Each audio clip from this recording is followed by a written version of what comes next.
इस दुनिया में ऐसी कई सारी चीजें हैं जिसे उठाकर हमें घर नहीं लाना चाहिए, क्योंकि अगर हम घर ले आते हैं तो उस चीज के साथ हमारे साथ कोई और भी आ जाता है। आज की कहानी एक घंटी की है जो एक पाप और बदले का गवाह है। आज की कहानी वो सच है जो रात के अंधेरे में आपको सोचने पर मजबूर कर देगा। लेकिन स्टोरी स्टार्ट करने से पहले हेलो गाइस, मेरा नाम है अविनाश कुमार और आप देख रहे हो स्टोरीज।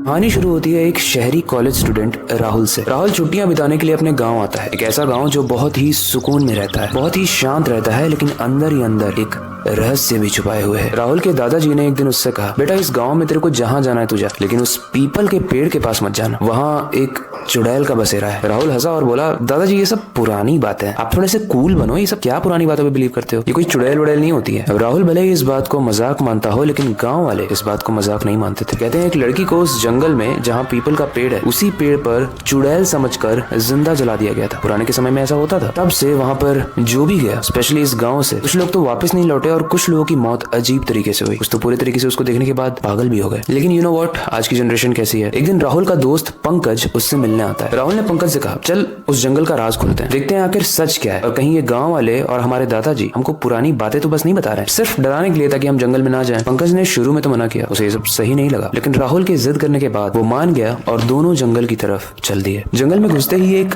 अजीब सी खामोशी हो गई। मतलब यूजुअली अगर आप जंगल में जाओगे तो आपको चिड़िया की चहचहाने की या रात में कुछ कीड़ों की आवाज आती है, बट वहाँ पर इन ड्रॉप साइलेंस था। पंकज जो राहुल का दोस्त था उसने बोला, मुझे ये जगह सही नहीं लग रही है भाई, चलो वापस चलते हैं। लेकिन राहुल ये सारी बातों का मजाक उड़ा उड़ा के आगे बढ़ता गया। वो दोनों ही आगे बढ़ रहे थे, तभी राहुल की नजर एक पुरानी जंग लगी हुई घंटी पर पड़ती है जो कि नीचे पड़ी हुई थी। राहुल बोलता है, देखो पंकज, ये सारी चीजें जंगल का खजाना होती है, एंटीक पीस होती है, मैं तो इसे ट्रॉफी बनाकर अपने घर ले जाऊंगा, ये प्रूफ करने के लिए कि मैं इस जंगल में आया था। पंकज ने उसे मना किया। उसने बोला, गाँव के बड़े लोग कहते हैं कि यहाँ की कोई भी चीज हमें नहीं छेड़नी चाहिए, तो मैं तो तुझे ये बोलूंगा तू मत ले जा। लेकिन क्या लगता है, राहुल सुनने के बाद रुक गया। उसने चुपचाप उस घंटी को उठाया, अपने पॉकेट में रखा और चल दिया। काफी रात हो गई थी, दोनों अपने घर आ चुके थे, सोने का वक्त था, लेकिन राहुल को अपने कमरे से अजीब सी स्मेल आती है, जैसे कुछ पुराना और गंदा कपड़ा जल रहा हो। तभी राहुल को कुछ आवाज सुनाई देती है। वो जब आवाज का पीछा करके अपने बैग के पास जाता है तो वो देखता है कि उसके बैग में वो जो घंटी जो वो जंगल से लाया था वो अपने आप बज रही थी, अपने आप। उसने घबरा कर घंटी को बाहर फेंक दिया और जैसे ही फेंकने के बाद उसको किसी की प्रेजेंस फील होती है, वो कस के आंख बंद कर लेता है, ये सोचकर कि वो जब आंख खोलेगा तो सब कुछ नॉर्मल हो चुका होगा। लेकिन जैसे ही राहुल अपनी आंखें खोलता है, वो देखता है कि एक काले कपड़े में बहुत लंबी सी औरत जिसके बालों में बहुत सारा खून था, वो अपने कमर से उल्टा लटक कर राहुल को देख रही थी। राहुल बहुत चिल्लाकर खड़ा हुआ, लेकिन वो औरत बस एक ही चीज बोल रही थी, मुझे मेरा हक